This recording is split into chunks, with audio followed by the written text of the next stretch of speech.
నమస్తే రమగారు. నమస్తే జయ. రమగారు, ఏదైనా స్టోరీ చెప్తారా? ఏవో జానపద గాథలు ఇది వరకు చాలా పుస్తకాలు చదివాను జయ నేను. అందులో ఏమిటో తమాషా తమాషా కథలు కొన్ని ఉన్నాయి.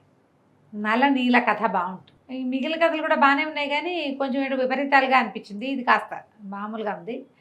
ఓ 100 ఏళ్ల క్రితం పబ్లిష్ అయిన బుక్ అనుకో ఇది. ఓ, ఈ నల నీల కథ ఏంటంటే పూర్వం అంట ధర్మావతి నగరానికి ఒక రాజుగారు ఉండేవారు. దీనికి 2 భార్యలు, మైనావతి నైనావతి అట. అయితే ఈ వతులు ఇద్దరు తెక్కొట్టు చచ్చిపోయేవాళ్ళు. సవతలు ఇద్దరు ఎక్కువ పోట్లాడుకునేవాళ్ళ. ఓకే. ఆర్గానిక్ పద్ధతిలో మీ చర్మాన్ని తెల్లగా మార్చుకోవాలనుకుంటున్నారా? సంప్రదించండి డాక్టర్ మాధవిని. రాజుగారు వీళ్ళ పోట్లాటాలు పడలేక వాళ్ళిద్దరిని సెపరేట్గా ఉంచి ఆయన ఎక్కువగా చిన్న భార్యతోటే ఉండేవాడు. నయనావతి తోటి ఉండేవాడు. నయన ఆవిడ పేరు. నయనతోటి ఉండేవాడు. ఇద్దరికి పిల్లలు కలగల. అయితే ఆయనకి సంతానం కావాలి. అందుకని ఆయన ఏం చేశాడంటే, రాజుగారు మరి రాజ్యానికి ఉత్తరాధికారులు చాలా అవసరం కదా, మహాశివ భక్తుడట. ఆయన 1 సంవత్సరం పాటు రాజ్యాన్ని మంత్రులకు అప్పచెప్పి, భార్యల సంరక్షణ కూడా మంత్రులకే అప్పచెప్పి అడవికి వెళ్ళి తపస్సు చేశాడు. పిల్లల కోసం తపస్సు చేస్తే శంకరుడు ప్రత్యక్షమయ్యి ఒక వృద్ధ తాపసి రూపంలో ప్రత్యక్షమయ్యి ఒక ఖర్జూర పండిచ్చాడు. నీ భార్యలకు ఇవ్వు, దీంతో సంతానం కలుగుతుంది అని. ఆయన అడవి నుంచి తిరిగి వచ్చాక చిన్న భార్యకి ఆ ఖర్జూరాన్ని ఇచ్చాడు ప్రేమతో. దానికి ఏం నియమని చెప్పారు? చక్కగా శుద్ధిగా స్నానం చేసి శంకర పూజ, శివ పూజ చేసుకుని ఇది భుజించి ప్రసాదంగా నివేదన చేసి ప్రసాదంగా భుజించి భార్యాభర్తలు సంగమిస్తే పిల్లలు కలుగుతారు అని. ఈ ఖర్జూర పండు వచ్చేసరికల్లా ఆవిడేం చేసింది, ఈ పళ్ళకి ఇది చిన్న పండుగ పిల్లలేం పుడతారు, రుచి చూద్దామని ఖర్జూర పండుని ఇలా గిల్లి నోట్లో వేసుకుంది. అదేం చేయబడింది? పూజ చేసి నివేదన చేయమని చెప్పబడిన పండు కదా, నూరంతా చేదుగా అయిపోయింది. అయ్యో రామ, ఏ విష పండు ఇది!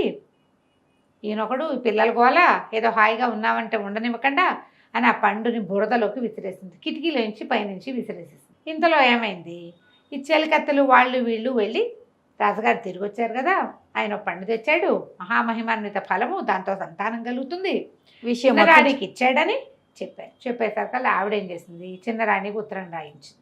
పెద్దరాణి, నీకేదో పండు తెచ్చి ఇచ్చారట కదా, నాకు కూడా భాగం పెట్టు, నిజానికి పట్టప్రాణి నేను, నువ్వు చిన్నదానివి, ఇద్దరికి సంతానం కలిగితే నీ కొడుకే రాజ్యం ఇచ్చుకుంది కానీ నాకు కూడా సంతానం ఉంటుంది, సంతానం లేని జీవితం వృధా, ఆ పండులో నాకు కూడా భాగం పెట్టవు అని బతిమలాడుతూ ఉత్తరం రాసింది. ఈ ఉత్తరం చూసుకునేసరికల్లా ఈయన ఆయన ఏమనుకుంది, అదేదో విషపండు, ఏదో పిచ్చ తెచ్చింది, తినేస్తుంది మొత్తం ఎట్టాగు పిల్లల కోసం.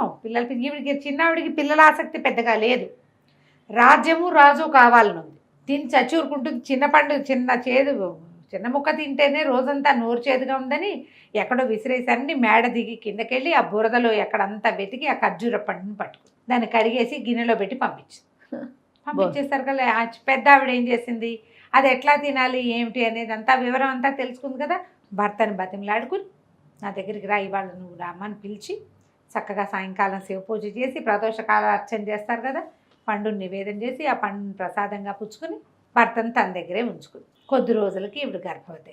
దాసీలు వాళ్ళు వీళ్ళు చెప్పారు, అవి వచ్చింది ఒకటే పండు, ఆ పండు నీ దగ్గరికి వచ్చింది, నువ్వు కాస్త గర్భవతి అయ్యావు, ఆవిడకి అక్కడ ఏమీ లేదు అనేసరికి ఆవిడ ఏం చేసింది, గర్భవతి అయిన విషయం దాచిపెట్టేసింది, చెప్పలా ఎవరికి. ఆ బిల్డింగ్లో ఉన్న ముసలి దాసీలు తప్పిస్తే పడుచువాళ్ళు అటు ఇటు తిరిగేవాళ్ళు ఎవరికి వాసన కూడా రానివ్వాలి. గర్భాన్ని దాచుకుంది. ఆవిడకి 2 మగపిల్లలు పుట్టారు. నలుడు నీలుడు అని పేరు పెట్టారు. నల నీల. ఈ నలుడు నీలుడు మనకి రామాయణాంతర్గతంగా కనపడతారు. రామాయణంలో నలుడు నీలుడుయే వాళ్ళే మన ఇంజనీర్లు, బ్రిడ్జ్ కట్టిన వాళ్ళు. రామసేతు నిర్మాణంలో ప్రధానమైన వాళ్ళు నలుడు నీలుడు.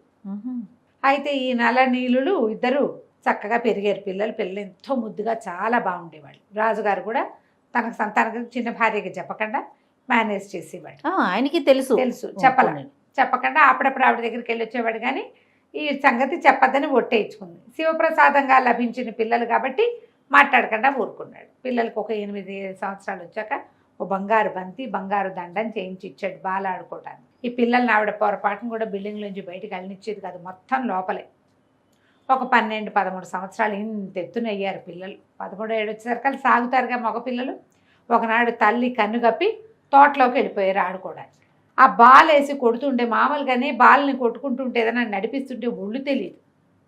తమ తోట హద్దులు దాటేసి చిన్నరాణి తోట హద్దుల్లోకి వెళ్ళిపోయారు. ఆ రాణి గారు పైన నిలబడి చూస్తుంది. ఎవరో ఇంతంత పొడుగున సన్నగా చువ్వలల్లే ఉన్న ఇద్దరు మగపిల్లలు తిరుగుతుండేసరికి ఆవిడకి పిచ్చి సరదా వచ్చింది వాళ్ళని చూసేసరికి. వాళ్ళు పిల్లల్లా కాకుండా కుర్రాళ్ళల్లే కనపడ్డారు. మనమే చూస్తూ ఉంటే ఒక రకం, సడన్గా మనం చిన్నప్పుడు ఒక నెల పిల్లాడిని చూసి వాడికి 15 ఏళ్ల వాడిని చూస్తే ఆశ్చర్యంగా ఉంటుంది. కుర్రాడని తెలుస్తుంది, పిల్లాడు అనిపించదు. ఈవిడ కూడా అలాంటి భావాలే కలిగి దాసీలను ఎవరినో పిలిచి వస్తే ఆ బంతి లోపల లాక్కొచ్చేసేయండి అని బంతి లోపలికి తెప్పించి ఈ పిల్లలిద్దరిని లోపలికి ఆ బంతి కోసం వాళ్ళు లోపలికి వచ్చేలాగా చేసి లోపలికి వచ్చేసరికల్లా పిల్లలు ఎంత బాగున్నారో, నాకు ఇట్లా చిన్నపిల్లలంటే ఎంతో ఇష్టం, మీ వయసు మగపిల్లల్ని చూసి ఎన్నాళ్ళు అయింది, నాతో స్పెండ్ చేయండి అని అడిగింది.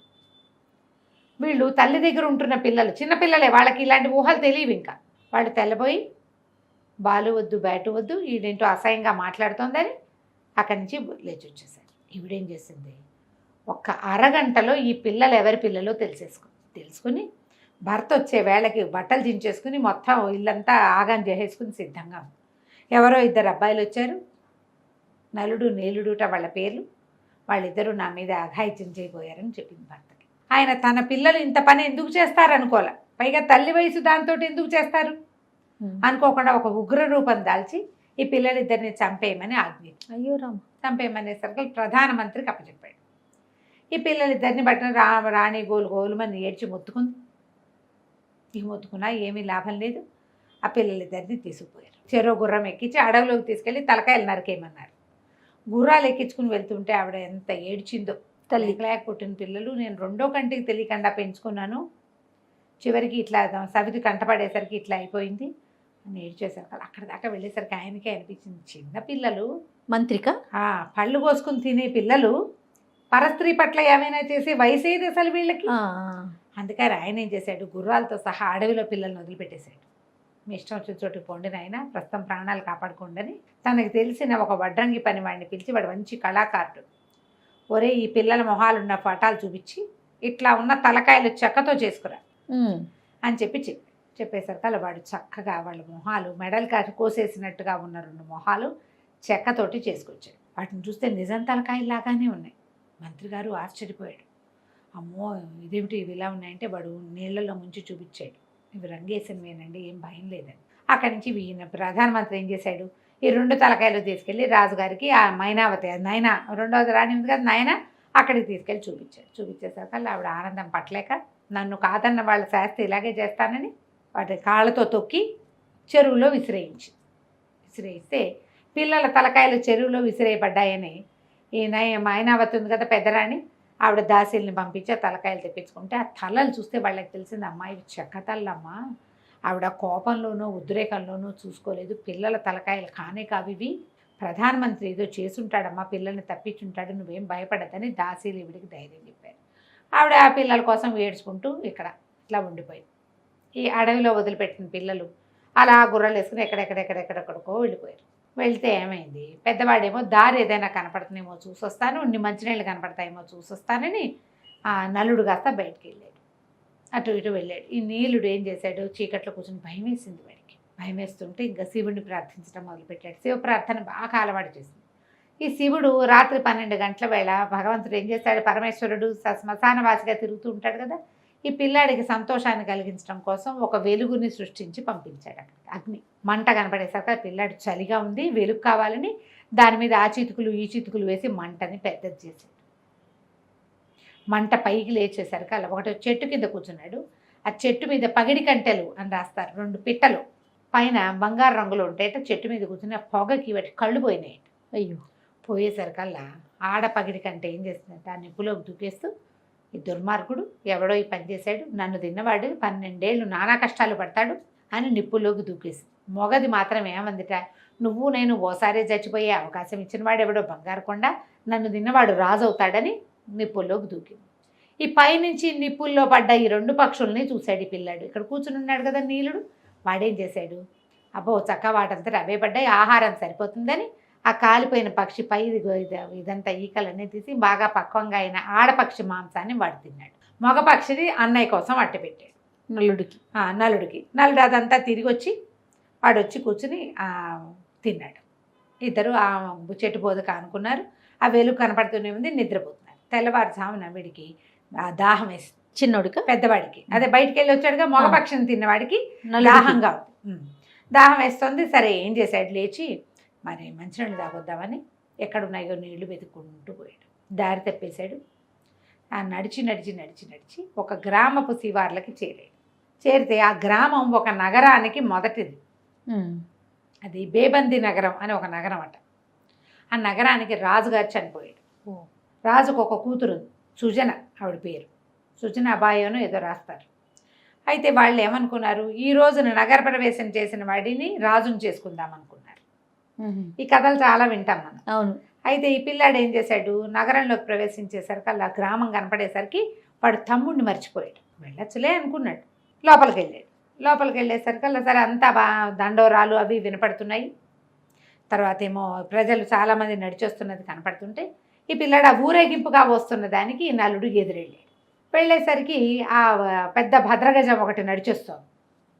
చూస్తూ ఉంటే ఆ భద్రగజం ఏం చేసింది, దాని మీద ఒక దండ వేశారు. ఆ దండ ఎత్తి ఈ నలుడు మెళ్ళ వేసి ఫేయంగానే అందరూ ఆశ్చర్యపోయారు. ఆహాహా అని చప్పట్లు కొట్టారు. ఈ అబ్బాయి తెల్లబోయాడు. ఈ కుర్రాడు రాజకుమారుడి బట్టల్లోనే ఉన్నాడు. ఒక రోజేగా అయ్యింది వాళ్ళు ఊరి నుంచి వచ్చి.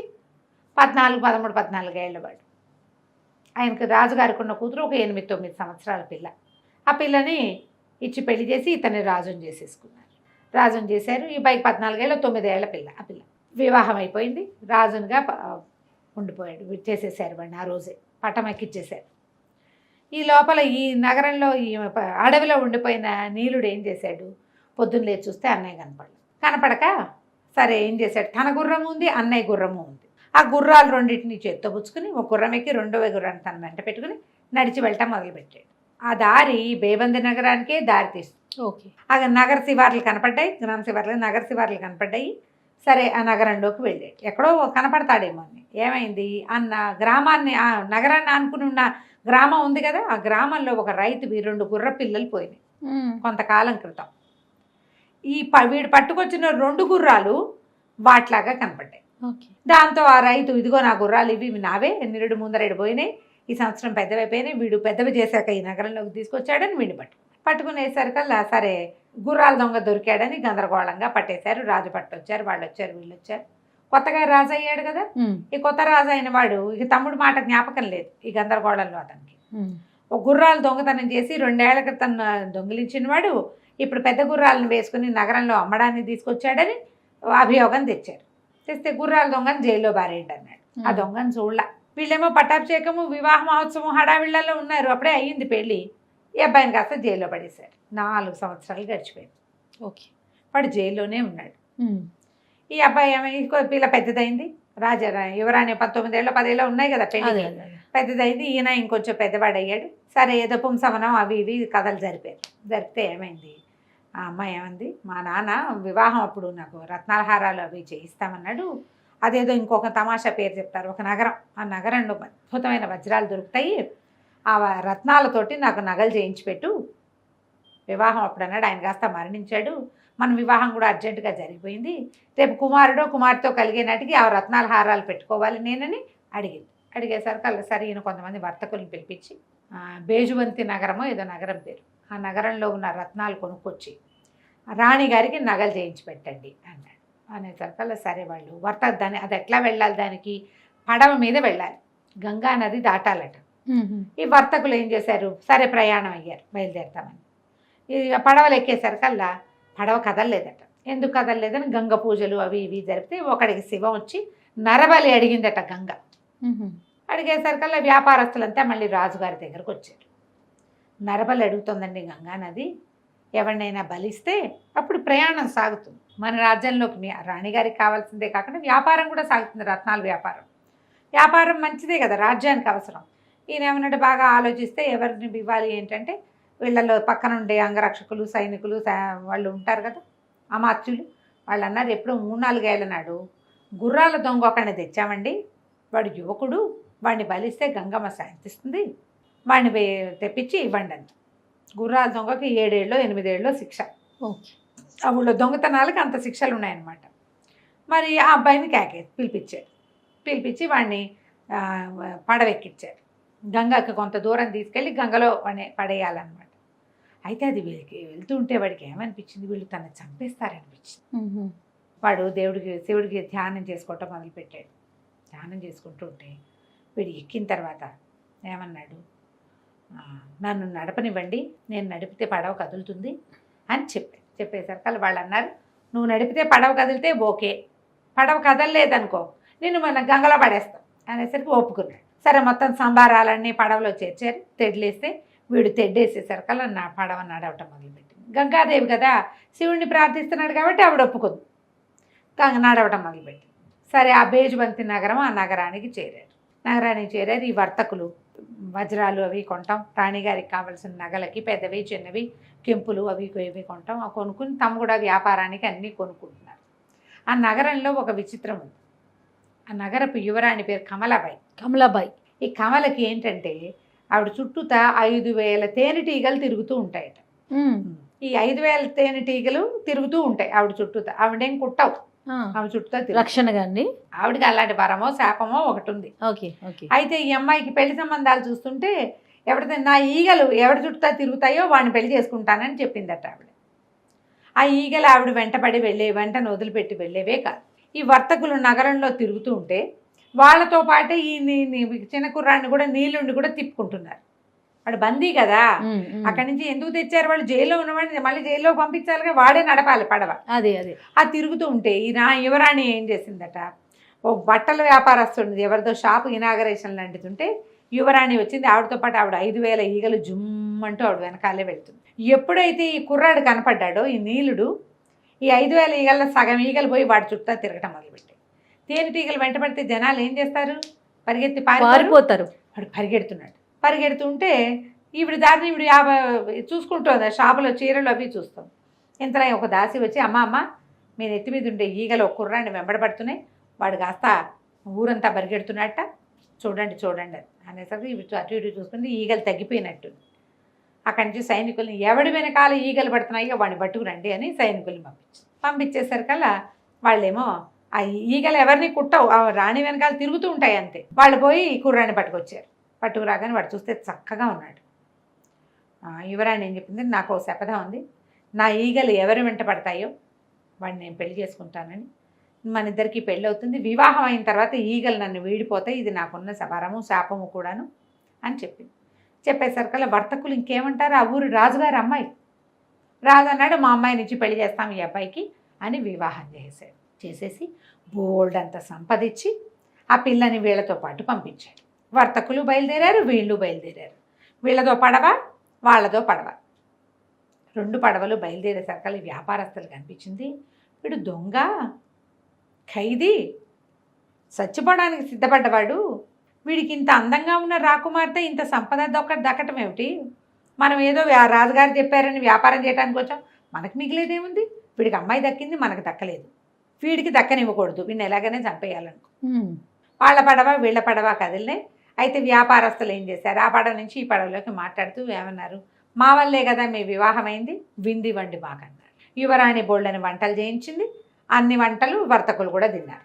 తిన్న తర్వాత ఒట్టి భోజనమైనా తాంబూలాలు ఇవ్వరా, తాంబూలాలు మీ ఇద్దరే కట్టి ఇవ్వాలి, మా వల్లే కదా మీ పెళ్ళి అయిందంటే యువరాణి వీడు నీలుడు ఇద్దరు కలిసి తాంబూలం చిలకలు చుట్టాక ఏమైంది, చేత్తో అందించండి, తాంబూలం ఎప్పుడు ఎటా ఇవ్వాలి, చేత్తో ఇవ్వాలి కదా అనగానే సరే ఇతను ఏం చేశాడు, ఆ పడవ మించి ఈ పడవ మీదకి ఇట్లా ఇవ్వడానికి వంగాడు. యువరాణి పళ్ళెం పెట్టుకుని బల్ల మీద కూర్చుంది, ఇతను పడవ కొసకొచ్చి ఈ నీలుడు వాళ్ళకి అందించేసరికల్లా వాళ్ళు ఏం చేశారు, ఒక్కలాగు లాగేసరికల్లా తాంబూలాలు వాళ్ళ చేతిలోకి, నీలుడు గంగలోకి పోయారు. అయ్యో, ఆ అమ్మాయి లేబోదిబోమని అరిచి కేకలు పెట్టింది కానీ ఏమీ సమాధానం చెప్పలే ఎవరు. వీళ్ళు ఏం చేశారు, వ్యాపారస్తులు రాజుగారి దగ్గరికి తీసుకుపోయారు. నలుడి దగ్గరికి తీసుకెళ్ళి బ్రహ్మాండంగా ఇదిగోండి ఈ వజ్రాలు తెచ్చాం, ఈ రత్నాలు తెచ్చాం, ఈ కెంపులు, ఈ పచ్చలు అవి ఇవి మొత్తం ప్రదర్శించారు, ఇదిగోండి రత్నాల హారం మన రాణిగారికి చేయించామని, దీంతో పాటుగా మీకు ఒక అందమైన అమ్మాయిని కానుగ్గా తెచ్చాం అని చెప్పి ఆ యువరాణి కమలాబాయిని ఆ ఆస్తులతో సహా రాజుగారికి ప్రజెంట్ చేశారు. అంతకుముందు పెళ్ళయి కొద్ది రోజులు కలిసి ఉన్నారుగా వీళ్ళు ప్రయాణం అయ్యే లోపల ఆ నీలుడు మొత్తం కథంతా తమ ఎట్లా పుట్టింది ఏమైంది అంతా భార్యకి చెప్పాడు. ఆ అమ్మాయి ఏం చేసింది, కథ అంతా రాసి ఇట్లా ఫలానా వాడు ఒకడు నన్ను పెళ్లి చేసుకున్నాడు, వీళ్ళు వ్యార్థకులు అతన్ని చంపేశారు అని చెప్పి కాగితం రాసి రాజుగారికి అప్పచెప్పాడు. వాడు చదువుకుని తెలబోయాడు, అయ్యో అంటే నేను గుర్రాల దొంగగా భావించిన వాడు నా తమ్ముడేను, అక్కడి నుంచి వ్యాపారస్తుల్ని మీతోటి నేను వ్యాపారం చేయను, మీ వల్ల నేను నా తమ్ముడిని కోల్పోయానని చెప్పి వాళ్ళతో కటీఫ్ చేసుకున్నాడు. కానీ ఈ అమ్మాయిని తనతో పాటు అట్టి పెట్టుకున్నాడు, తమ్ముడి భార్య అతను అది అమ్మాయిని చక్కగా చూసేవాడు. ఈ లోపల ఈ నీళ్ళలో పడిపోయాడు కదా, ఈ నీళ్ళలో పడిన వాడు బెస్త వాళ్ళకి దొరికితే వాళ్ళు చాలా రోజులు తమ దగ్గర అట్టె పెట్టుకుని పనులు చేయించుకునేవాళ్ళు, ఆ పని ఈ పని చేయించుకునేవాళ్ళు. కొన్నాళ్ళకి ఆ సముద్రపు గాలికి ఇతనికి వాంతులు అయిపోతుండేవి, ఆ చేపల వాసన కూడా. దాంతో వాళ్ళు వీడికి వీక్ అయిపోతున్నాడు, ఎవరో ఒకళ్ళకి అమ్మేద్దామని ఒక గుర్రాల శాలలో ఒకళ్ళకి అమ్మేసేసరికి అక్కడ పని చేయటం మొదలుపెట్టాడు. వీడికి ఏం చేయాలో తెలీదు, పని చేసుకుంటున్నాడు. పని చేస్తూ కొన్నాళ్ళకి మెల్లిగా బాగా సెటిల్ అయ్యాడు. గుర్రాల శాల వాడు ఏం చేశాడంటే ఒక రైతుకు అమ్మేశాడు. ఆ రైతు దగ్గర పనిచేసేవాడు. రైతు ఇంట్లో ఈ అబ్బాయి ఉండగానే 2 గిత్త దూడలు పుట్టినాయి. ఓకే. వాటితోటి వ్యవసాయం చేయించేవాళ్ళు. ఇతను ఏం చేశాడు, ఆ 2 గిత్త తోటలకి నలా నీలా పేర్లు పెట్టాడు ఎడ్లకి. ఆ పేర్లు పెట్టి వ్యవసాయం చేస్తూ ఉండేవాడు. ఏళ్ళు గడిచిపోతున్నాయి. అయితే రోజులు గడిచే కొందికి ఇతనికి ఆ భార్య, ఆ అమ్మాయి, అన్నయ్య వీళ్ళు గుర్తు రావటం మొదలుపెట్టారు. ఎన్నాళ్ళు ఈ జీవితం ఏమిటి, ఇట్లా చచ్చిపోకూడదు, ఏదో రకంగా బతికుండాలి. కానీ ఇంకా ఇతనికి ఇక్కడ ఉండబుద్ధి కాక ఏం చేశాడంటే ఎడ్లకి నమస్కారం చేసి వెళ్ళిపోయాడు అక్కడి నుంచి. ఒక ఏక్తారా మెట్టు సన్యాసి బట్టలు వేసుకుని నల నీలా గాథని ఒక పాటలాగా రాసి పాడుకుంటూ తిరుగుతూ ఉండేవాడు. అయితే రాజుగారు కొంతకాలం చూసి తనకి సంతానం కలిగే సమయం కలుగుతున్నా కూడా తమ్ముడు దొరక్కపోవటంతో ఒక కాగితం రాసి అన్ని ధర్మసత్రాలకి అంటిప్పించాడు. ఎవరైతే నలనీల కథని పాడతారో, తెలుసున్న వాళ్ళు ఉంటారో వాళ్ళని నా దగ్గరికి తీసుకురండి, ఈ ప్రత్యేకమైన గాథ తెలిసిన వాడు ఎవడైనా ఉంటే అని.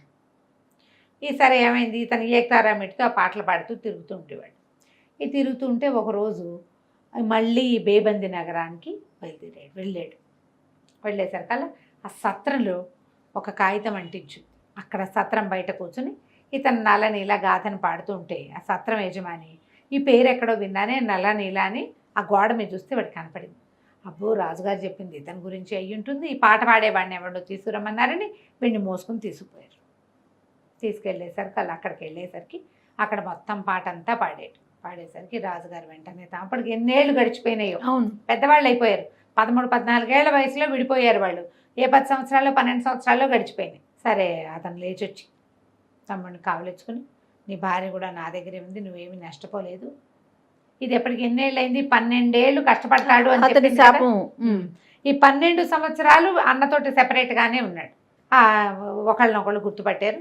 సరే, అతను ఏం చేశాడు, తమ్ముడికి స్నానం చేయించి అన్ని చక్కగా దగ్గర చేసి మనం ధర్మావతి నగరం మీదకి వెళ్దాం, మన తండ్రి ఎలా ఉన్నాడో చూద్దామని చెప్పి మొత్తం చిత్రంగ బల సమేతంగా ధర్మావతి నగరం మీదకి దాడి చేశాడు. ఆ నగరానికి రాజు తమ తండ్రి కదా, అక్కడికి వెళ్ళి చూస్తే వాళ్ళకి సంతానం లేదు, తల్లి మాత్రం బతికే ఉంది.